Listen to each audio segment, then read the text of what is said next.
ओम नमो भगवते वासुदेवाय नमः।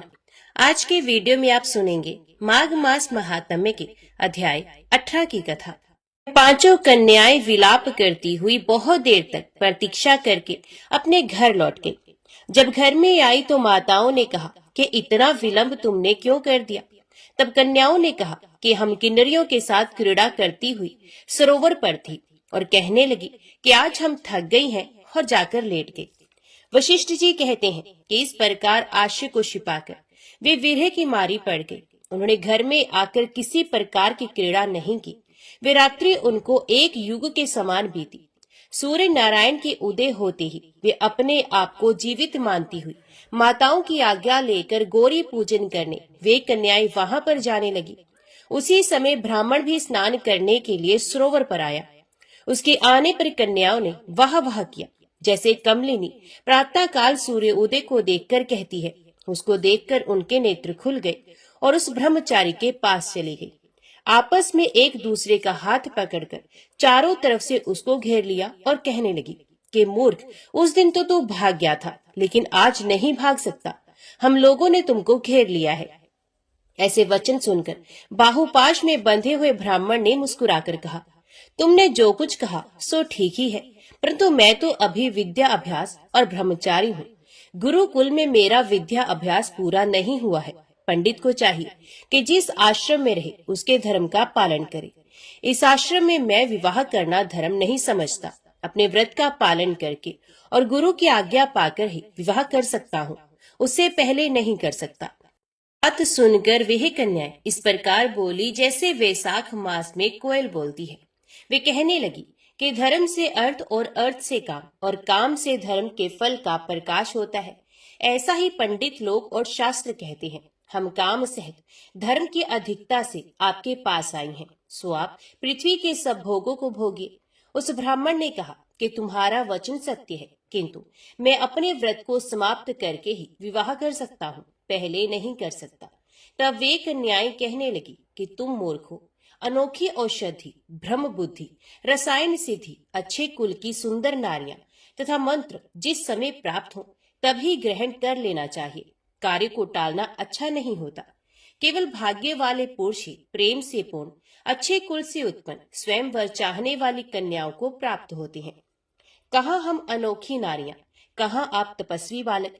ये बेमेल का मेल मिलाने में विधाता की चतुराई ही है। इस कारण आप हम लोगों के साथ गंधर्व विवाह कर लें। इनके ऐसे वचन सुनकर उस धर्मात्मा ब्राह्मण ने कहा कि व्रती रहकर इस समय विवाह नहीं करूंगा, मैं स्वयंवर की इच्छा नहीं करता। इस प्रकार उसके वचन सुनकर उन्होंने एक दूसरे का हाथ छोड़कर उसको पकड़ लिया। सुशील और सुरस्वरा ने उसकी भुजाओं को पकड़ लिया। सुतारा ने आलिंगन किया और चंद्रिका ने उसका मुख चूम लिया। परंतु फिर उसने क्रोधित होकर उनको शाप दिया कि तुम डायन की तरह मुझसे चिपटी हो, इस कारण पिशाचनी ही हो जाओ। ऐसे शाप देने पर वे उसको छोड़कर अलग खड़ी हो गई। उन्होंने कहा कि हम निरपराधियों को वृथा क्यों श्राप दिया। तुम्हारी इस धर्मज्ञता पर धिक्कार है। प्रेम करने वालों से बुराई करने वाले का सुख दोनों लोकों में नष्ट होता है। इसलिए तुम भी हम लोगों के साथ पिशाच हो जाओ। तब वे आपस के क्रोध से उस सरोवर पर पिशाच पिशाचनी हो गए और बस पिशाच पिशाचनी कठिन शब्दों से चिल्लाते हुए अपने कर्मों को भोगने लगे।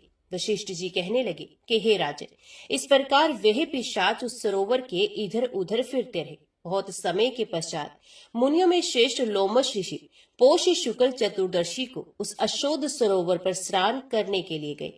जब क्षुधा से दुखी इन पिशाचों ने उनको देखा तो उनकी हत्या करने के लिए गोल बांधकर उनको चारों तरफ से घेर लिया। वेद निधि ब्राह्मण भी वहां पर आ गए और उन्होंने लोमश ऋषि को साष्टांग प्रणाम किया। ये पिशाच ऋषि के तेज के सामने ठहर न सके और दूर जाकर खड़े हो गए। वेद निधि हाथ जोड़कर लोमश ऋषि से कहने लगे कि भाग्य से ही ऋषियों के दर्शन होते हैं। फिर उन्होंने गंधर्व कन्या और अपने पुत्र का परिचय देकर सवृत्तांत सुनाया और कहा कि हे मुनिवर, ये सभी श्राप मोहित होकर आपके सम्मुख खड़े हैं। आज इन बालकों का निस्तार होगा, जैसे सूर्य उदय से अंधेरे का नाश हो जाता है। वशिष्ठ जी कहने लगे कि पुत्र के दुख से दुखी हुए वेद निधि ब्राह्मण के ऐसे वचन सुनकर लोमश ऋषि के नेत्रों में जल भर आया और वेद निधि से कहने लगे कि मेरे प्रसाद से बालकों को शीघ्र समृद्धि पैदा हो। मैं उनका धर्म कहता हूँ, जिससे इसका आपस का ज्ञान विलीन हो जाएगा। ओम नमो भगवते वासुदेवाय नमः। पूर्व काल की बात है, किसी धनी के पुत्र ने एक विख्यात जलाशय का निर्माण कराया, जिसमें उसने 10,000 सोने की मोहरें व्यय किए थी। धनी ने अपनी पूरी शक्ति लगाकर प्राणपण से चेष्टा करके बड़ी श्रद्धा के साथ संपूर्ण प्राणियों के उपकार के लिए वे कल्याण में जलाशय तैयार कराया था। कुछ काल के पश्चात वे निर्धन हो गया। उसके बाद एक दूसरा धनी उसके बनवाए हुए जलाशय का मूल्य देने को उद्यत हुआ और कहा, मैं इस जलाशय के लिए 10,000 स्वर्ण मुद्राएं दूंगा। इसे खुदवाने का पुण्य तो तुम्हें मिल ही चुका है। मैं केवल मूल्य देकर इसके ऊपर अपना अधिकार करना चाहता हूँ। यदि तुम्हें लाभ जान पड़े तो मेरा प्रस्ताव स्वीकार करो। धनी के ऐसा कहने पर जलाशय निर्माण कराने वाले ने उसे इस प्रकार उत्तर दिया, भाई 10,000 का पुण्य फल तो इस जलाशय से मुझे रोज ही प्राप्त होता है। पुण्यवेताओं ने जलाशय निर्माण का ऐसा ही पुण्य माना है। इस निर्जल प्रदेश में मैंने ये कल्याण में सरोवर निर्माण कराया है। इसमें सब लोग अपनी इच्छा के अनुसार स्नान और जलपान आदि कार्य करते हैं। उसकी ये बात सुनकर लोगों ने खूब हंसी उड़ाई। तब वे लज्जा से पीड़ित होकर बोला, हमारी ये बात सच है। विश्वास ना हो तो धर्म अनुसार इसकी परीक्षा कर लो। धनी ने ईर्ष्या पूर्वक कहा, बाबू मेरी बात सुनो, मैं पहले तुम्हें 10,000 स्वर्ण मुद्राएं देता हूँ। इसके बाद मैं पत्थर लाकर तुम्हारे जलाशय में डाल दूंगा। पत्थर स्वाभाविक ही पानी में डूब जाएगा। फिर यदि वे समय अनुसार पानी के ऊपर आकर तैरने लगेगा तो मेरा रुपया मारा जाएगा, नहीं तो इस जलाशय पर धर्मत मेरा अधिकार हो जाएगा। जलाशय बनाने वाले ने बहुत अच्छा कहकर उससे 10,000 मुद्राएं ले ली और अपने घर को चल दिया। धनी ने कई गवाह बुलाकर उनके सामने उस महान जलाशय में पत्थर गिराया। उसके इस कार्य को मनुष्यों, देवताओं और असुरों ने भी देखा। तब धर्म के साक्षी ने धर्म तूला पर 10,000 स्वर्ण मुद्राएं और जलाशय के जल को तोला, किंतु वे मुद्राएं जलाशय से होने वाले एक दिन के जलदान की भी तुलना ना कर सकी। अपने धन को व्यर्थ जाते देख धनी के हृदय को बड़ा दुख हुआ। दूसरे दिन वे पत्थर भी द्वीप की भांति जल के ऊपर तैरने लगा। ये देख लोगों में बड़ा कोलाहल मचा। इस अद्भुत घटना की बात सुनकर धनी और जलाशय का स्वामी दोनों ही प्रसन्नता पूर्वक वहां आए। पत्थर को उस अवस्था में देख धनी ने अपनी 10,000 मुद्राएं उसी को मान ली। तत्पश्चात जलाशय के स्वामी ने ही वे पत्थर उठाकर दूर फेंक दिया। नष्ट होते हुए जलाशय को पुण्य खुदवाकर उसका उद्धार करने से जो पुण्य होता है, उसके द्वारा मनुष्य स्वर्ग में निवास करता है तथा प्रत्येक जन्म में वह शांत और सुखी होता है। अपने गोत्र के मनुष्य, माता के कुटुंबी, राजा, सगे संबंधी, मित्र और उपकारी पुरुषों के खुदवाए हुए जलाशय का जीर्णोद्धार करने से अक्षय फल की प्राप्ति होती है। तपस्वियों, अनाथों और विशेषित ब्राह्मणों के लिए जलाशय खुदवाने से भी मनुष्य अक्षय स्वर्ग का सुख भोगता है। इसलिए ब्राह्मणों जो अपनी शक्ति के अनुसार जलाशय आदि का निर्माण कराता है, वे सब पापों के क्षय हो जाने से अक्षय पुण्य तथा मोक्ष को प्राप्त होता है। जो धार्मिक पुरुष लोक में इस महान धर्म उपाख्यान को सुनाता है, उसे सब प्रकार के जलाशय दान करने का फल होता है। सूर्य ग्रहण के समय गंगा जी के उत्तम तट पर 1 करोड़ गोदान करने का जो फल होता है, वही इस प्रसंग को सुनने से मनुष्य को प्राप्त होता है। अब मैं संपूर्ण वृक्षों के लगाने का अलग अलग फल कहूंगा। जो जलाशय के तट पर चारों ओर पवित्र वृक्षों को लगाता है, उसके पुण्य फल का वर्णन नहीं किया जा सकता। अन्य स्थानों में वृक्ष लगाने से जो फल प्राप्त होता है, जल के समीप लगाने पर उसकी अपेक्षा करोड़ों गुना अधिक फल होता है। अपने बनाए हुए पोखरे के किनारे वृक्ष लगाने वाला मनुष्य अनंत फल का भागी होता है। जलाशय के समीप पीपल का वृक्ष लगाकर मनुष्य जिस फल को प्राप्त करता है वे सैकड़ों यज्ञों से भी नहीं मिल सकता। प्रत्येक पर्व के दिन जो उसके पत्ते जल में गिरते हैं वे पिंड के समान होकर पितरों को अक्षय तृप्ति प्रदान करते हैं तथा उस वृक्ष पर रहने वाले पक्षी अपनी इच्छा के अनुसार जो फल खाते हैं उसका ब्राह्मण भोजन के समान अक्षय फल होता है। गर्मी के समय में गौ देवता और ब्राह्मण जिस पीपल की छाया में बैठते हैं उसे लगाने वाले मनुष्य के पितरों को अक्षय स्वर्ग की प्राप्ति होती है। अतः सब प्रकार से प्रयत्न करके पीपल का वृक्ष लगाना चाहिए। एक वृक्ष लगा देने पर भी मनुष्य स्वर्ग से भ्रष्ट नहीं होता। रसों के क्रय विक्रय के लिए नियत रमणीय स्थान पर मार्ग में और जलाशय के किनारे जो वृक्ष लगाता है वे मनोरम स्वर्ग को प्राप्त होता है। ब्राह्मणों, पीपल के वृक्ष की पूजा करने से जो पुण्य होता है उसे बताता हूँ, सुनो। जो मनुष्य स्नान करके पीपल के वृक्ष का स्पर्श करता है वे सब पापों से मुक्त होता है। जो बिना नहाए पीपल का स्पर्श करता है उसे स्नान जन्य फल की प्राप्ति होती है। अश्वत्थ के दर्शन से पाप का नाश और स्पर्श से लक्ष्मी की प्राप्ति होती है। उसकी प्रदक्षिणा करने से आयु बढ़ती है। अश्वत्थ वृक्ष को हविष्य, दूध, नैवेद्य, फूल, धूप और दीपक अर्पण करके मनुष्य स्वर्ग से भ्रष्ट नहीं होता। पीपल की जड़ के पास बैठकर जो जप, होम, स्तोत्र पाठ और यंत्र मंत्र आदि के अनुष्ठान किए जाते हैं उन सबका फल करोड़ गुना होता है। जिसकी जड़ में श्री विष्णु, तने में भगवान शंकर तथा अग्र भाग में साक्षात ब्रह्मा जी स्थित हैं, उसे संसार में कौन नहीं पूजेगा। सोमवती अमावस्या को मौन होकर स्नान और 1000 गौओं का दान करने से जो फल मिलता है वही फल अश्वत्थ वृक्ष को प्रणाम करने से मिल जाता है। अश्वत्थ की 7 बार प्रदक्षिणा करने से 10,000 गौ के और इससे अधिक अनेकों बार परिक्रमा करने पर करोड़ों गौओं के दान का फल प्राप्त होता है। अतः पीपल वृक्ष की परिक्रमा सदा ही करनी चाहिए। विप्रगण, पीपल के वृक्ष के नीचे जो फल, मूल और जल आदि का दान किया जाता है वे सब अक्षय होकर जन्म जन्मांतरों में प्राप्त होता रहता है। पीपल के समान दूसरा कोई वृक्ष नहीं। अश्वत्थ वृक्ष के रूप में साक्षात श्री हरि इस भूतल पर विराजमान है। जैसे संसार में ब्राह्मण, गौ तथा देवता पूजनीय होते हैं उसी प्रकार पीपल का वृक्ष भी अत्यंत पूजनीय माना गया है। पीपल को रोपने, रक्षा करने, छूने तथा पूजने से वे धन, पुत्र, स्वर्ग और मोक्ष प्रदान करता है। जो मनुष्य अश्वत्थ वृक्ष के शरीर में कहीं कुछ चोट पहुंचाता है, उसकी डाली या टहनी काट लेता है, वे एक कल्प तक नरक भोगकर चांडाल आदि की योनि में जन्म ग्रहण करता है। और जो कोई पीपल को जड़ से काट देता है उसका कभी नरक से उद्धार नहीं होता। यही नहीं, उसकी पहली कई पीढ़ियां भयंकर रौरव नरक में पड़ती हैं।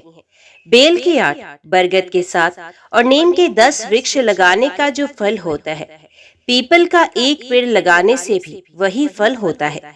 अब मैं प्याऊ का लक्षण बताता हूँ। जहाँ जल का अभाव हो ऐसे मार्ग में पवित्र स्थान पर एक मंडप बनाए। वे मार्ग ऐसा होना चाहिए जहाँ बहुत से पथिकों का आना जाना लगा रहता हो।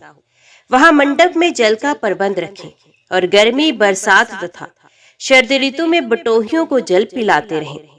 3 वर्षों तक इस प्रकार पोंसले को चालू रखने से पोखरा खुदवाने का पुण्य प्राप्त होता है। जो जलहीन प्रदेश में ग्रीष्म के समय 1 मास तक पोंसला चलाता है वे 1 कल्प तक स्वर्ग में सम्मान पूर्वक निवास करता है। जो पोखरे आदि के फल को पढ़ता अथवा सुनाता है वे पाप से मुक्त हो जाता है और उसके प्रभाव से उसकी सद्गति हो जाती है। अब ब्रह्मा जी ने सेतु बांधने का जैसा फल बताया है वे सुनो। जहाँ का मार्ग दुर्गम हो, दुस्तर कीचड़ से भरा हो तथा जो प्रचुर कंटकों से आकीर्ण हो, वहाँ पुल बंधवाकर मनुष्य पवित्र हो जाता है तथा देवत्व को प्राप्त होता है। जो एक बित्ते का भी पुल बंधवा देता है वे 100 दिव्य वर्षों तक स्वर्ग में निवास करता है। अतः जिसने पहले कभी एक बित्ते का भी पुल बंधवाया हो वे राजवंश में जन्म ग्रहण करता है और अंत में महान स्वर्ग को प्राप्त होता है। इसी प्रकार जो गोचर भूमि छोड़ता है वे कभी स्वर्ग से नीचे नहीं गिरता। गोदान करने वाले की जो गति होती है वही उसकी भी होती है। जो मनुष्य यथाशक्ति गोचर भूमि छोड़ता है उसे प्रतिदिन 100 से भी अधिक ब्राह्मणों को भोजन कराने का पुण्य होता है। जो पवित्र वृक्ष और गोचर भूमि का उच्छेद करता है उसकी 21 पीढ़ियां रौरव नरक में पकाई जाती हैं। गांव के गोपालक को चाहिए कि गोचर भूमि को नष्ट करने वाले मनुष्य का पता लगाकर उसे दंड दे। जो मनुष्य भगवान श्री विष्णु की प्रतिमा के लिए 3 या 5 खंभों से युक्त शोभा संपन्न और सुंदर कलश से विभूषित मंदिर बनवाता है अथवा इससे भी बढ़कर जो मिट्टी या पत्थर का देवालय निर्माण कराता है उसके खर्च के लिए धन और वृत्ति लगाता है तथा मंदिर में अपने इष्ट देव की विशेषतः भगवान श्री विष्णु की प्रतिमा स्थापित करके शास्त्रोक्त विधि से उसकी प्रतिष्ठा करता है, वे नरश्रेष्ठ भगवान श्री विष्णु के सायुज्य को प्राप्त होता है। श्री विष्णु या श्री शिव की प्रतिमा बनवाकर उसके साथ अन्य देवताओं की भी मनोहर मूर्ति निर्माण कराने से मनुष्य जिस फल को प्राप्त करता है वे इस पृथ्वी पर हजारों यज्ञों, दान और व्रत आदि करने से भी नहीं मिलता। अपनी शक्ति के अनुसार श्री शिवलिंग के लिए मंदिर बनवाकर धर्मात्मा पुरुष भी वही फल प्राप्त करता है जो श्री विष्णु प्रतिमा के लिए मंदिर बनवाने से मिलता है, वे शिव सायुज्य को प्राप्त होता है। जो मनुष्य अपने घर में भगवान श्री शंकर की सुंदर प्रतिमा स्थापित करता है वे 1 करोड़ कल्पों तक देवलोक में निवास करता है। जो मनुष्य प्रसन्नता पूर्वक श्री गणेश जी का मंदिर बनवाता है वे देवलोक में पूजित होता है। इसी प्रकार जो नरश्रेष्ठ भगवान सूर्य का मंदिर बनवाता है उसे उत्तम फल की प्राप्ति होती है। सूर्य प्रतिमा के लिए पत्थर का मंदिर बनवाकर मनुष्य 100 करोड़ कल्पों तक स्वर्ग भोगता है। जो इष्ट देव के मंदिर में 1 मास तक अहिर्निश घी का दीपक जलाता है वे उत्तम देवताओं से पूजित होकर 10,000 दिव्य वर्षों तक स्वर्गलोक में निवास करता है। तिल के अथवा दूसरे किसी तेल से दीपक जलाने का फल घी की अपेक्षा आधा होता है। 1 मास तक जल चढ़ाने से जो फल मिलता है उसे मनुष्य ईश्वर भाव को प्राप्त होता है। शीतकाल में देवता को रुईदार कपड़ा चढ़ाकर मनुष्य सब दुखों से मुक्त हो जाता है। देव विग्रह को ढकने के लिए 4 हाथ का सुंदर वस्त्र अर्पण करके मनुष्य कभी स्वर्ग से नहीं गिरता। उन्नति की इच्छा रखने वाले पुरुषों को स्वयंभू शिवलिंगों की पूजा करनी चाहिए। जो विद्वान एक बार भी शिवलिंग की परिक्रमा करता है वे 100 दिव्य वर्षों तक स्वर्गलोक का सुख भोगता है। इसी प्रकार स्वयंभू लिंग को नमस्कार करके मनुष्य विश्व वंदनीय होकर स्वर्गलोक को जाता है, इसलिए प्रतिदिन उन्हें प्रणाम करना चाहिए।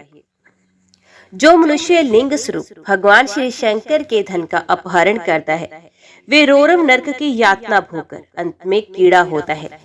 जो शिवलिंग अथवा भगवान श्री विष्णु की पूजा के लिए मिले हुए दाता के द्रव्य को स्वयं ही हड़प लेता है वे अपने कुल की करोड़ों पीढ़ियों के साथ नरक से उद्धार नहीं पाता। जो जल, फूल और धूप दीप आदि के लिए धन लेकर फिर लोभवश उसे उस कार्य में नहीं लगाता वे अक्षय नरक में पड़ता है। भगवान शिव के अन्न पान का भक्षण करने से मनुष्य की बड़ी दुर्गति होती है। अतः जो ब्राह्मण शिव मंदिर में पूजा की वृत्ति से जीविका चलाता है उसका कभी नरक से उद्धार नहीं होता। अनाथ, दीन और श्रोत्रिय ब्राह्मण के लिए सुंदर घर निर्माण कराकर मनुष्य कभी स्वर्गलोक से नहीं गिरता। जिस परम उत्तम पवित्र उपाख्यान का प्रतिदिन श्रवण करता है उसे अक्षय स्वर्ग की प्राप्ति होती है तथा मंदिर निर्माण आदि का फल भी प्राप्त हो जाता है। ब्राह्मणों ने पूछा, हे द्विजश्रेष्ठ, इस मृत्यु लोक में कौन ऐसा मनुष्य है जो पुण्यात्माओं में श्रेष्ठ, परम पवित्र, सबके लिए सुलभ, मनुष्यों के द्वारा पूजन करने योग्य तथा मुनियों और तपस्वियों के द्वारा भी आदर पात्र हो। व्यास जी बोले, विप्रगण, रुद्राक्ष की माला धारण करने वाला पुरुष सब प्राणियों में श्रेष्ठ है। उसके दर्शन मात्र से लोगों की पाप राशि विलीन हो जाती है। रुद्राक्ष के स्पर्श से मनुष्य स्वर्ग का सुख भोगता है और उसे धारण करने से वे मोक्ष को प्राप्त होता है। जो मस्तक पर तथा हृदय और बाह में भी रुद्राक्ष धारण करता है, वे इस संसार में साक्षात भगवान शंकर के समान है। रुद्राक्षधारी ब्राह्मण जहाँ रहता है, वे देश पुण्यवान होता है। रुद्राक्ष का फल तीर्थों में महान तीर्थ के समान है। ब्रह्म ग्रंथि से युक्त मंगल में रुद्राक्ष की माला लेकर जो जप, दान, स्तोत्र, मंत्र और देवताओं का पूजन तथा दूसरा कोई पुण्य क्रम करता है, वे सब अक्षय हो जाता है तथा उससे पापों का क्षय होता है। अब मैं माला का लक्षण बताता हूँ, सुनो। उसका लक्षण जानकर तुम लोग मोक्ष मार्ग प्राप्त कर लोगे। जिस रुद्राक्ष में योनि का चिन्ह ना हो, जिसमें कीड़ों ने छेद कर दिया हो, जिसका लिंग चिन्ह मिट गया हो तथा जिसमें 2 बीज एक साथ सटे हो, ऐसे रुद्राक्ष के दाने को माला में नहीं लेना चाहिए। जो माला अपने हाथ से गूंथी हो, ढीली ढाली हो, जिसके दाने एक दूसरे से सटे हुए हो, अथवा शूद्र आदि नीच मनुष्यों ने जिसे गूंथा हो, ऐसी माला अशुद्ध होती है। उसका दूर से ही परित्याग कर देना चाहिए। जो सर्प के समान आकार वाली, नक्षत्रों किसी शोभा धारण करने वाली, सुमेरु से युक्त तथा सटी हुई ग्रंथि के कारण शुद्ध है, वही माला उत्तम मानी गई है। विद्वान पुरुष को वैसी ही माला पर जप करना चाहिए। उपर्युक्त लक्षणों से शुद्ध रुद्राक्ष की माला हाथ में लेकर मध्यमा उंगली से लगे हुए दानों को अंगूठे से सरकाते हुए जप करना चाहिए। मेरु के पास पहुंचने पर माला को हाथ से बार बार घुमा लेना चाहिए। मेरु का उल्लंघन करना उचित नहीं। वैदिक, पौराणिक तथा आगमोक्त जितने भी मंत्र हैं, सब रुद्राक्ष माला पर जप करने से अभीष्ट फल के उत्पादक और मोक्षदायक होते हैं। जो रुद्राक्ष माला से चूते हुए जल को मस्तक पर धारण करता है, वे सब पापों से शुद्ध होकर अक्षय फल को पा लेता है। रुद्राक्ष माला का एक एक बीज एक एक देवता के समान है। जो मनुष्य अपने शरीर में रुद्राक्ष धारण करता है, वे देवताओं में श्रेष्ठ होता है। ब्राह्मणों ने पूछा, हे गुरुदेव, रुद्राक्ष की उत्पत्ति कहाँ से हुई तथा वे इतना पवित्र कैसे हुआ? व्यास जी बोले, हे ब्राह्मणों, पहले किसी सतयुग में एक त्रिपुर नाम का दानव रहता था। वे देवताओं का वध करके अपने अंतरिक्षचारी नगर में छिप जाता था। ब्रह्मा जी के वरदान से प्रबल होकर वे संपूर्ण लोकों के विनाश की चेष्टा कर रहा था।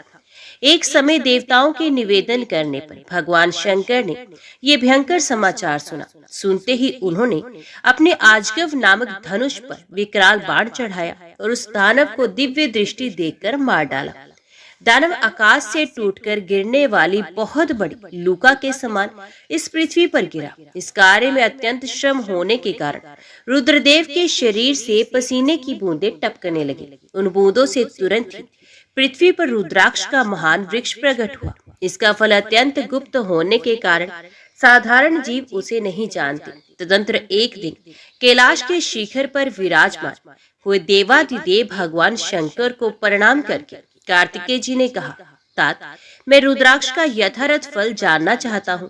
उस पर जप करने तथा उसका धारण, दर्शन अथवा स्पर्श करने से क्या फल मिलता है? भगवान शिव ने कहा, रुद्राक्ष के धारण करने से मनुष्य संपूर्ण पापों से छूट जाता है। यदि कोई हिंसक पशु भी कंठ में रुद्राक्ष धारण करके मर जाए तो रुद्र स्वरूप हो जाता है। फिर मनुष्य आदि के लिए तो कहना ही क्या। जो मनुष्य मस्तक और हृदय में रुद्राक्ष की माला धारण करके चलता है, उसे पग पग पर अश्वमेध यज्ञ का फल प्राप्त होता है। रुद्राक्ष में 1 से लेकर 14 तक मुख होते हैं। जो कितने भी मुख वाले रुद्राक्ष को धारण करता है, वे मेरे समान होता है। इसलिए पुत्र, तुम पूरा प्रयत्न करके रुद्राक्ष धारण करो। जो रुद्राक्ष धारण करके इस भूतल पर प्राण त्याग करता है, वे सब देवताओं से पूजित होकर मेरे रमणीय धाम को जाता है। जो मृत्यु काल में मस्तक पर एक रुद्राक्ष की माला धारण करता है, वे शैव, वैष्णव, शाक्त, गणेश उपासक और सूर्य उपासक सब कुछ है। जो इस प्रसंग को पढ़ता, पढ़ाता, सुनता और सुनाता है, वे सब पापों से मुक्त होकर सुख पूर्वक मोक्ष लाभ करता है। कार्तिकेय जी ने कहा, जगदीश्वर, मैं अन्यान्य फलों की पवित्रता के विषय में भी प्रश्न कर रहा हूँ। सब लोगों के हित के लिए ये बताइए कि कौन कौन से फल उत्तम है। ईश्वर ने कहा, बेटा, आंवले का फल समस्त लोकों में प्रसिद्ध और परम पवित्र है। उसे लगाने पर स्त्री और पुरुष सभी जन्म मृत्यु के बंधन से मुक्त हो जाते हैं। यह पवित्र फल भगवान श्री विष्णु को प्रसन्न करने वाला एवं शुभ माना गया है। इसके भक्षण मात्र से मनुष्य सब पापों से मुक्त हो जाते हैं। आंवला खाने से आयु बढ़ती है, उसका जल पीने से धर्म संचय होता है और उसके द्वारा स्नान करने से दरिद्रता दूर होती है तथा सब प्रकार के ऐश्वर्य प्राप्त होते हैं। कार्तिकेय, जिस घर में आंवला सदा मौजूद रहता है वह दैत्य और राक्षस नहीं जाते। एकादशी के दिन यदि एक ही आंवला मिल जाए तो उसके सामने गंगा, गया, काशी और पुष्कर आदि तीर्थ कोई विशेष महत्व नहीं रखते। जो दोनों पक्षों की एकादशी को आंवले से स्नान करता है उसके सब पाप नष्ट हो जाते हैं और वे श्री विष्णु के लोक में सम्मानित होता है। षडानन, जो आंवले के रस से सदा अपने केस साफ करता है वे पुण्य माता के स्तन का दूध नहीं पीता। आंवले का दर्शन, स्पर्श तथा उसके नाम का उच्चारण करने से संतुष्ट होकर वरदायक भगवान श्री विष्णु अनुकूल हो जाते हैं। जहाँ आंवले का फल मौजूद होता है वह भगवान श्री विष्णु सदा विराजमान रहते हैं तथा उस घर में ब्रह्मा एवं सुस्थिर लक्ष्मी का भी वास होता है। इसलिए अपने घर में आंवला अवश्य रखना चाहिए। जो आंवले का बना मुरब्बा एवं बहुमूल्य नैवेद्य अर्पण करता है उसके ऊपर भगवान श्री विष्णु बहुत संतुष्ट होते हैं। उतना संतोष उन्हें सैकड़ों यज्ञ करने पर भी नहीं हो सकता। सकल योगी मुनियों तथा ज्ञानियों को जो गति प्राप्त होती है वे आंवला खा सेवन करने वाले मनुष्य को भी मिलती है। तीर्थों में वास एवं तीर्थ यात्रा करने से तथा नाना प्रकार के व्रतों से मनुष्य को जो गति प्राप्त होती है वही आंवले के फल का सेवन करने से भी मिल जाती है। प्रत्येक रविवार तथा विशेष सप्तमी तिथि को आंवले का फल दूर से ही त्याग देना चाहिए। संक्रांति के दिन, शुक्रवार तथा षष्ठी, प्रतिपदा, नवमी और अमावस्या को आंवले का दूर से ही परित्याग करना उचित है। जिस मृतक के मुख, नाक, कान अथवा बालों में आंवले का फल हो वे विष्णु लोक को जाता है। आंवले के संपर्क मात्र से मृत व्यक्ति भगवत धाम को प्राप्त होता है। जो धार्मिक मनुष्य शरीर में आंवले का रस लगाकर स्नान करता है उसे पद पद पर अश्वमेध यज्ञ का फल मिलता है। उसके दर्शन मात्र से जितने भी पापी जंतु हैं वे भाग जाते हैं तथा कठोर एवं दुष्ट ग्रह पलायन कर जाते हैं। सकल पूर्व काल की बात है, एक चांडाल शिकार खेलने के लिए वन में गया। वहां अनेकों मृगों और पक्षियों को मारकर जब वे भूख प्यास से अत्यंत पीड़ित हो गया तब सामने ही उसे एक आंवले का वृक्ष दिखाई दिया। उसमें खूब मोटे मोटे फल लगे थे। चांडाल सहसा वृक्ष के ऊपर चढ़ गया और उसके उत्तम उत्तम फल खाने लगा। प्रारब्धवश वे वृक्ष शिखर से पृथ्वी पर गिर पड़ा और वेदना से व्यथित होकर इस लोक से चल बसा। तदंतर संपूर्ण प्रेत, राक्षस, भूतगण तथा यमराज के सेवक बड़ी प्रसन्नता के साथ वहां आए, किंतु उसे ले जा न सके। यद्यपि वे महान बलवान थे तथापि उस मृतक चांडाल की ओर आंख उठाकर देख भी नहीं सकते थे।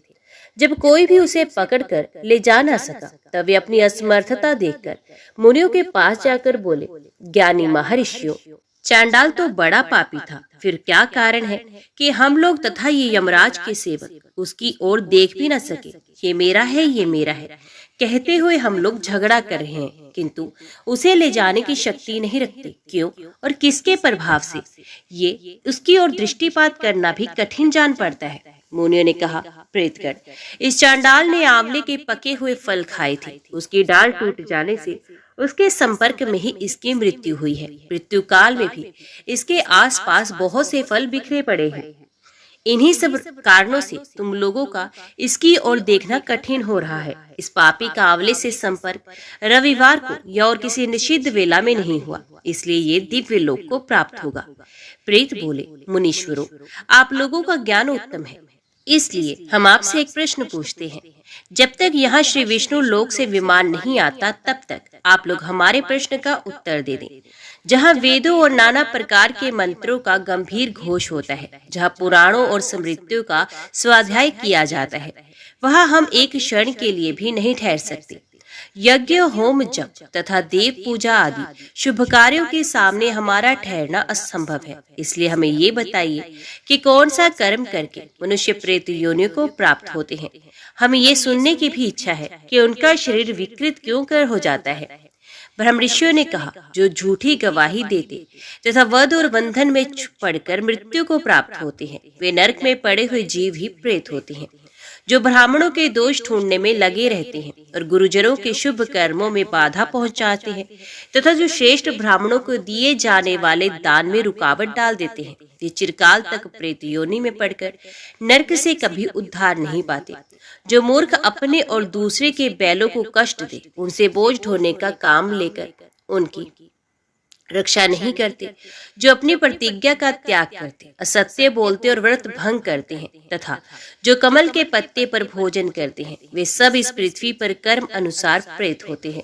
जो अपने चाचा और मामा आदि की सदाचारिणी कन्या तथा साध्वी स्त्री को बेच देते हैं, वे भूतल पर प्रेत होते हैं। प्रेतों ने पूछा, ब्राह्मणों, किस प्रकार और किस कर्म के आचरण से मनुष्य प्रेत नहीं होते? ब्राह्मणों ने कहा, जिस बुद्धिमान पुरुष ने तीर्थों के जल में स्नान तथा शिव को नमस्कार किया, वे मनुष्य प्रेत नहीं होता। जो एकादशी अथवा द्वादशी को उपवास करके भगवान श्री विष्णु का पूजन करते हैं तथा जो वेदों के अक्षर, सूक्त, स्तोत्र और मंत्र आदि के द्वारा देवताओं के पूजन में संलग्न रहते हैं, उन्हें भी प्रेत नहीं होना पड़ता। पुराणों के धर्मयुक्त दिव्य वचन सुनने, पढ़ने और पढ़ाने से तथा नाना प्रकार के व्रतों का अनुष्ठान करने और रुद्राक्ष धारण करने से जो पवित्र हो चुके हैं एवं जो रुद्राक्ष की माला पर जप करते हैं, वे प्रेत योनि को प्राप्त नहीं होते। जो आंवले के फल के रस से स्नान करके प्रतिदिन आंवला खाया करते हैं तथा आंवले के द्वारा भगवान श्री विष्णु का पूजन भी करते हैं, वे कभी पिशाच योनि में नहीं जाते। प्रेत बोले, महर्षियों, संतों के दर्शन से पुण्य होता है, इस बात को पौराणिक विद्वान जानते हैं।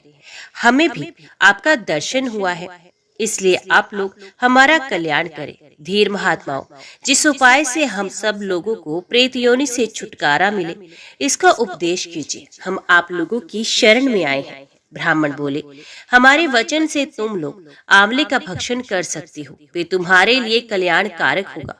उसके प्रभाव से तुम उत्तम लोक में जाने के योग्य बन जाओगे। महादेव जी कहते हैं, इस प्रकार ऋषियों से सुनकर पिशाच आंवले के वृक्ष पर चढ़ गए। उसका फल ले लेकर उन्होंने बड़ी मौज के साथ खाया। तब देवलोक से तुरंत ही एक पीले रंग का स्वर्ण में विमान उतरा, जो परम शोभायमान था। पिशाचों ने उस पर आरूढ़ होकर स्वर्गलोक की यात्रा की। बेटा, अनेक व्रतों और यज्ञों के अनुष्ठान से भी जो अत्यंत दुर्लभ है, वही लोक उन्हें आंवले का भक्षण करने मात्र से मिल गया। कार्तिकेय जी ने पूछा, पिताजी, जब आंवले के फल का भक्षण करने मात्र से प्रेत पुण्य आत्मा होकर स्वर्ग को चले गए, तब मनुष्य आदि जितने प्राणी हैं, वे भी आंवला खाने से क्यों नहीं तुरंत स्वर्ग चले जाते? महादेव जी ने कहा, बेटा, स्वर्ग की प्राप्ति या उन्हें भी होती है, किंतु तुरंत ऐसा न होने में एक कारण है, उनका ज्ञान लुप्त हो रहता है। वे अपने हित और अहित की बात नहीं जानते, इसलिए आंवले के महत्व में उनकी श्रद्धा नहीं होती। जिस घर के मालकिन सहज ही काबू में ना आने वाली पवित्रता और संयम से रहत गुरुजनों द्वारा निकाली हुई तथा दुराचारिणी होती है, वहाँ प्रेत रहा करते हैं। जो कुल और जाति से नीच, बल और उत्साह से रहत बहरे, दुर्बल और दीन है, वे कर्म जनित पिशाच है। जो माता पिता, गुरु और देवताओं की निंदा करते हैं, पाखंडी और वाम मार्गी हैं। जो गले में फांसी लगाकर, पानी में डूबकर, तलवार या छुरा भोंकर अथवा जहर खाकर आत्मघात करते हैं, वे प्रेत होने के पश्चात इस लोक में चांडाल आदि योनियों के भीतर जन्म ग्रहण करते हैं। जो माता पिता आदि से द्रोह करते, ध्यान और अध्ययन से दूर रहते हैं, व्रत और देव पूजा नहीं करते, मंत्र और स्नान से हीन रहकर गुरुपत्नी गमन में प्रवृत्त होते हैं तथा जो दुर्गति में पड़ी हुई चांडाल आदि की स्त्रियों से समागम करते हैं, वे भी प्रेत होते हैं। मलेशियों के देश में जितनी मृत्यु होती है, जो मलेशियों के समान आचरण करते और स्त्री के धन से जीविका चलाते हैं, जिनके द्वारा स्त्रियों की रक्षा नहीं होती, वे निस्संदेह प्रेत होते हैं। जो क्षुधा से पीड़ित, थके मांदे, गुणवान और पुण्यात्मा अतिथि के रूप में घर पर आए हुए ब्राह्मण को लौटा देते हैं, उसका यथावत सत्कार नहीं करते।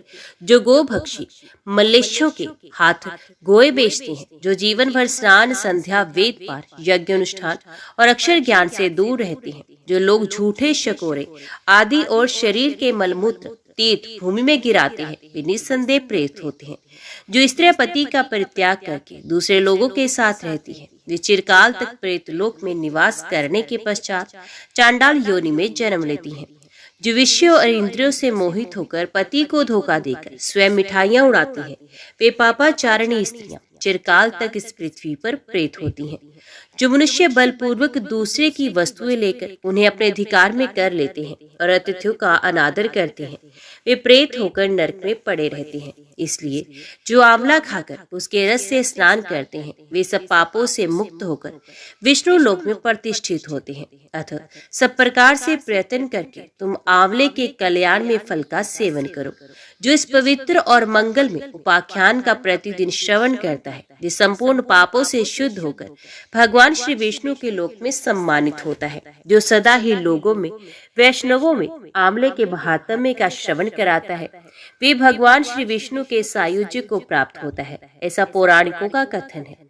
कार्तिकेय जी ने कहा, प्रभु रुद्राक्ष और आंवला इन दोनों फलों की पवित्रता को मैं जान गया। अब मैं ये सुनना चाहता हूँ कि कौन सा ऐसा वृक्ष है जिसका पत्ता और फूल भी मोक्ष प्रदान करने वाला है। महादेव जी बोले, बेटा सब प्रकार के पत्तों और पुष्पों की अपेक्षा तुलसी ही श्रेष्ठ मानी गई है। वे परम मंगल में समस्त कामनाओं को पूर्ण करने वाले शुद्ध श्री विष्णु को अत्यंत प्रिय तथा वैष्णवी नाम धारण करने वाली है। वे संपूर्ण लोक में श्रेष्ठ शुभ तथा भोग और मोक्ष प्रदान करने वाली है। भगवान श्री विष्णु ने पूर्व काल में संपूर्ण लोगों का हित करने के लिए तुलसी का वृक्ष रोपा था। तुलसी के पत्ते और पुष्प सब धर्मों में प्रतिष्ठित हैं। जैसे भगवान श्री विष्णु को लक्ष्मी और मैं दोनों प्रिय हैं, उसी प्रकार ये तुलसी देवी भी परम प्रिय है। हम तीनों के सिवा कोई चौथा ऐसा नहीं जान पड़ता जो भगवान को इतना प्रिय हो। तुलसी दल के बिना दूसरे फूलों, पत्तों तथा चंदन आदि के लेपों से भगवान श्री विष्णु को उतना संतोष नहीं होता। जिसने तुलसी दल के द्वारा पूर्ण श्रद्धा के साथ प्रतिदिन भगवान श्री विष्णु का पूजन किया है, उसने दान, होम, यज्ञ और व्रत आदि सब पूर्ण कर लिए। तुलसी दल से भगवान की पूजा कर लेने पर कांति, सुख, भोग सामग्री, यश, लक्ष्मी, श्रेष्ठ कुल, शील, पत्नी, पुत्र, कन्या, धन, राज्य, आरोग्य, ज्ञान, विज्ञान, वेद, वेदांग, शास्त्र, पुराण, तंत्र और संहिता सब कुछ मैं कर्त लगत समझता हूँ। जैसे पुण्य सलिला गंगा मुक्ति प्रदान करने वाली है, उसी प्रकार ये तुलसी भी कल्याण करने वाली है। सकल यदि मंजरे युक्त तुलसी पत्रों के द्वारा भगवान श्री विष्णु की पूजा की जाए तो उसके पुण्य फल का वर्णन करना असंभव है। जहाँ तुलसी का वन है वही भगवान श्री विष्णु की समीपता है तथा वहीं ब्रह्मा और लक्ष्मी जी की संपूर्ण देवताओं के साथ विराजमान है। इसलिए अपने निकटवर्ती स्थान में तुलसी देवी को रोककर उनकी पूजा अवश्य करनी चाहिए। तुलसी के निकट जो स्तोत्र मंत्र आदि का जप किया जाता है वे सब अनंत गुना फल देने वाला होता है। प्रेत, पिशाच, कुष्मांड, ब्रह्म, राक्षस, भूत, प्रेत और दैत्य आदि सब तुलसी के वृक्ष से दूर भागते हैं। ब्रह्महत्या आदि पाप तथा पाप और खोटे विचार से उत्पन्न होने वाले रोग ये सब तुलसी वृक्ष के समीप नष्ट हो जाते हैं।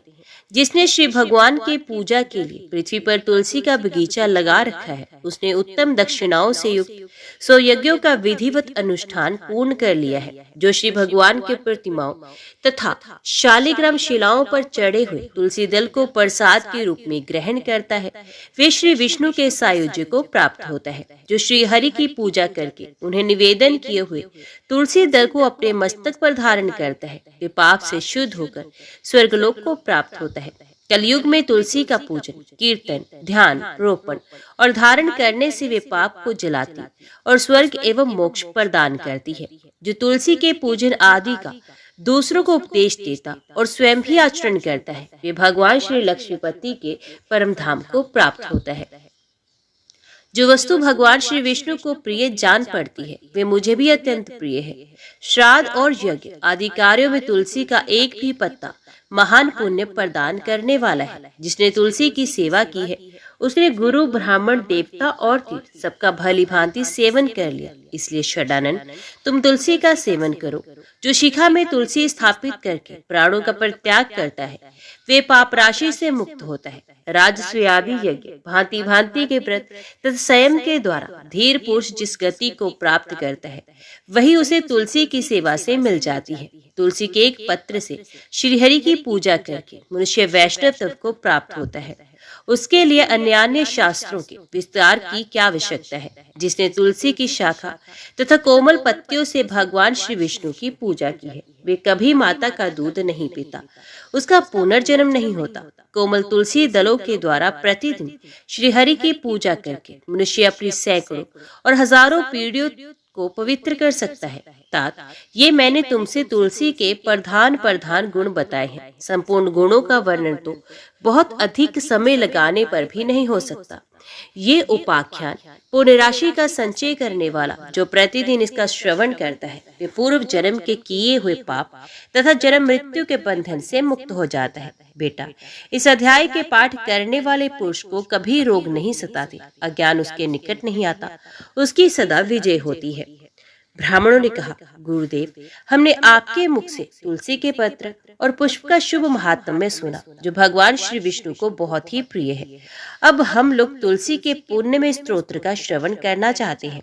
व्यास जी बोले, ब्राह्मणों, पहले सकंद पुराण में मैं जो कुछ बतला आया हूँ वो यहाँ बताता हूँ। शतानंद मुनि के शिष्य कठोर व्रत का पालन करने वाले थे। उन सभी ने एक दिन अपने गुरु को प्रणाम करके परम पुण्य और हित की बात पूछी। शिष्यों ने कहा, हे नाथ, ब्रह्मवेत्ताओं में श्रेष्ठ, आपने पूर्व काल में ब्रह्मा जी के मुख से तुलसी जी के जिस स्तोत्र का श्रवण किया था उसका हम आपसे सुनना चाहते हैं। शतानंद जी बोले, शिष्यगण, तुलसी का नाम उच्चारण करने पर असुरों का दर्प दलन करने वाले भगवान श्री विष्णु प्रसन्न होते हैं।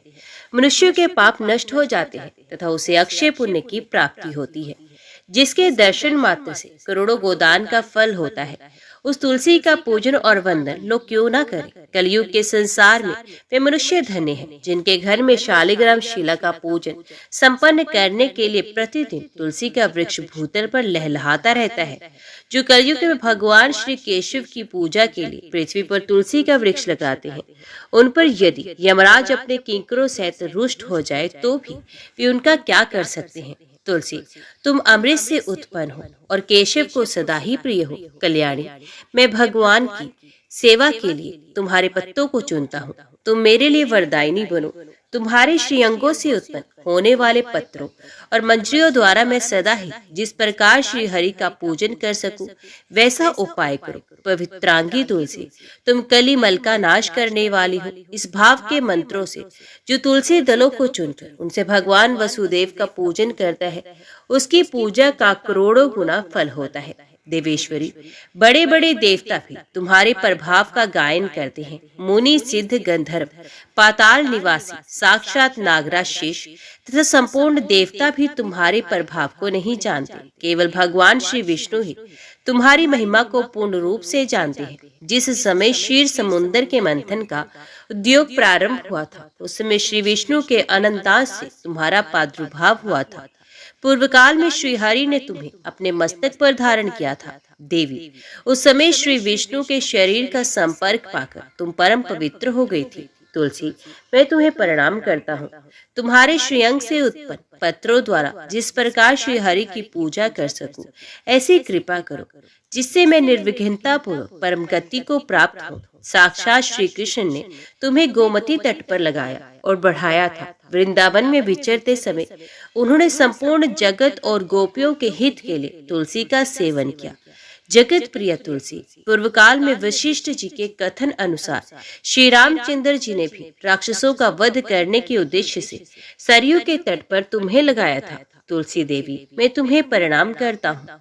श्री रामचंद्र जी से वियोग हो जाने पर अशोक वाटिका में रहते हुए जनक किशोरी सीता ने तुम्हारा ही ध्यान किया था, जिससे उन्हें पुनः अपने प्रियतम का समागम प्राप्त हुआ। पूर्व काल में हिमालय पर्वत पर भगवान शंकर की प्राप्ति के लिए पार्वती देवी ने तुम्हें लगाया और अपनी अभीष्ट सिद्धि के लिए तुम्हारा सेवन किया था। तुलसी देवी, मैं तुम्हें नमस्कार करता हूँ। संपूर्ण देवांगनाओं और किन्नरों ने भी दुस्वप्न का नाश करने के लिए नंदन वन में तुम्हारा सेवन किया था। देवी, तुम्हें मेरा नमस्कार है। धर्मान्य गया में साक्षात पितरों ने तुलसी का सेवन किया था। दंडकारण्य में भगवान श्री रामचंद्र जी ने अपने हित साधन की इच्छा से परम पवित्र तुलसी का वृक्ष लगाया तथा लक्ष्मण और सीता ने भी बड़ी भक्ति के साथ उसे पोसा था। जिस प्रकार शास्त्रों में श्री गंगा जी को त्रिभुवन व्यापिनी कहा गया है, उसी प्रकार तुलसी देवी को भी संपूर्ण चराचर जगत में दृष्टिगोचर होती हैं। तुलसी का ग्रहण करके मनुष्य पातकों से मुक्त हो जाता है और तो और मुनीश्वरों तुलसी के सेवन से ब्रह्मत्या भी दूर हो जाती है। तुलसी के पत्ते से टपकता हुआ जल जो अपने सर पर धारण करता है, उसे गंगा स्नान और 10 गोदान का फल प्राप्त होता है। देवी मुझ पर प्रसन्न हो, देवेश्वरी हरि प्रिय मुझ पर प्रसन्न हो जाओ। क्षीर सागर के मंथन से प्रकट हुई तुलसी देवी, मैं तुम्हें प्रणाम करता हूँ। द्वादशी की रात्रि में जागरण करके जो इस तुलसी स्तोत्र का पाठ करता है, भगवान श्री विष्णु उसके 32 अपराध क्षमा करते हैं। बाल्यावस्था, कुमारावस्था, जवानी और बुढ़ापे में जितने पाप किए होते हैं, वे सब तुलसी स्तोत्र के पाठ से नष्ट हो जाते हैं। तुलसी के स्तोत्र से संतुष्ट होकर भगवान सुख और अभ्युदय प्रदान करते हैं। जिस घर में तुलसी का स्तोत्र लिखा हुआ विद्यमान है, उसका कभी अशुभ नहीं होता, उसका सब कुछ मंगलमय होता है, किंचित भी अमंगल नहीं होता, उसके लिए सदा सुकाल रहता है।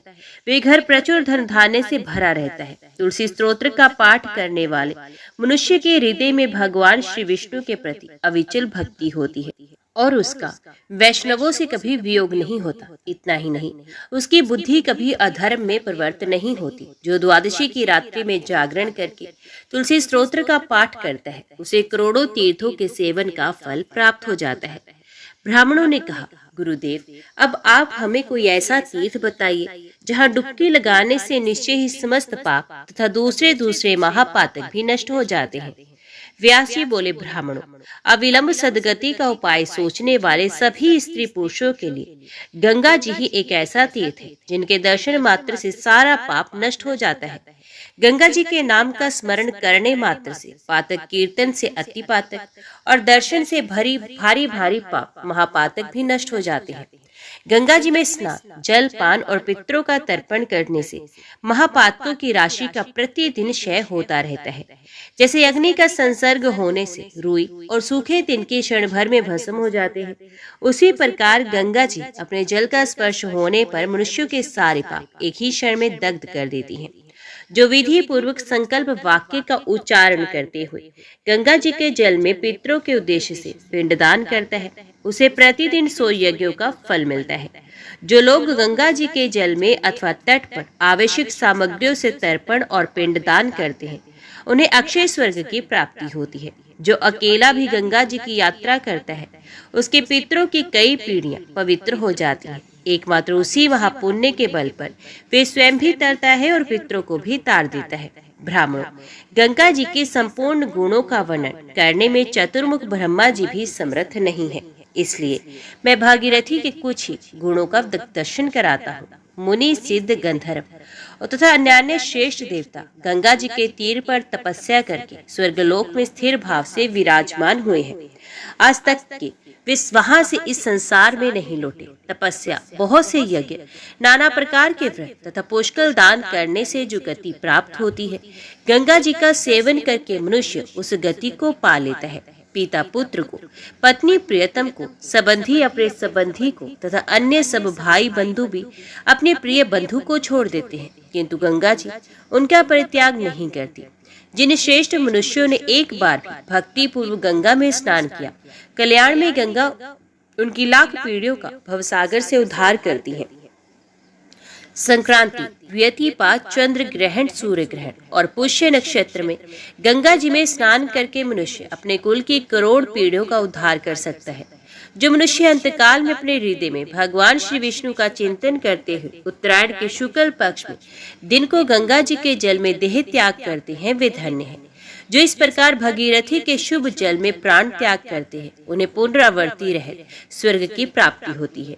गंगा जी में पितरों को पिंडदान तथा तिल मिश्रित जल से तर्पण करने से वे यदि नरक में हो तो स्वर्ग में जाते हैं, स्वर्ग में हो तो मोक्ष पाते हैं। पर स्त्री और परधन का हरण करने तथा सबसे द्रोह करने वाले पापी मनुष्य को उत्तम गति प्रदान करने का साधन एकमात्र गंगा जी ही है। वेद शास्त्र के ज्ञान से है गुरु निंदा परायण और सदाचार शून्य मनुष्यों के लिए गंगा के समान दूसरी कोई गति नहीं। गंगा जी में स्नान करने मात्र से मनुष्यों के अनेक जन्मों की पाप राशि नष्ट हो जाती है तथा वे तत्काल पुण्य भागी होते हैं।